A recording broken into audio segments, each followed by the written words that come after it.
All right, I'm taking time to respond to Monique again. She made another greasy ass video with her daddy. We kind of relitigating some of the stuff she said on Club Shay Shay, where she talked about how she was on the show and somebody, they played a game, Would You Rather? And I guess she felt like they insulted her husband's sexuality, which is interesting because she can always talk shit about everybody else's sexuality. But I guess her husband's sacrosanct. He's off limits. But a hit dog will bark unless his mouth is full. But she talked about, well, she didn't actually call her lawyer. Who the fuck would be afraid of your lawyer? Your lawyer, you mean the lawyer that did your contract? The lawyer from the firm of Negro from Ghetto Got Him and Gone, that lawyer? Who the fuck afraid of him? He couldn't get your name right on the ticket. He gonna get it right on a legal document. It didn't happen because we decided it shouldn't happen. You didn't need to, because we respect people. We don't have to do things for clicks. They took it off because you asked me to, because I respected you at the time. You also talked about how I disrespect you on so many platforms.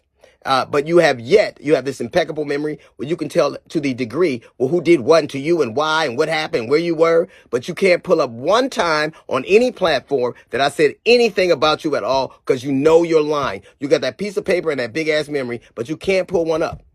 My biggest mistake is saying yes to you. I should have said no when you couldn't come on my radio show. I should have said no that I wasn't playing those dates with you. As a matter of fact, almost anybody who says yes to you at some point is in this milieu with you.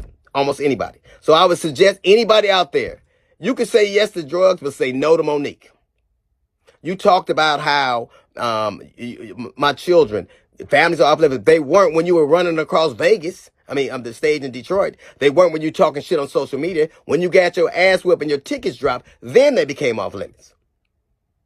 But let's do this. Let's decide that you will treat my children like you treat yours, like you don't know them, invisible, like you have no relationship with them, like you're estranged, like you're unfamiliar, like you don't know them.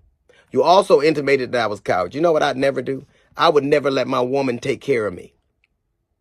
I would never let my woman get evicted from her apartment. I would never let my woman has to ask another man for money. I'd never do that. Can your old man say the same?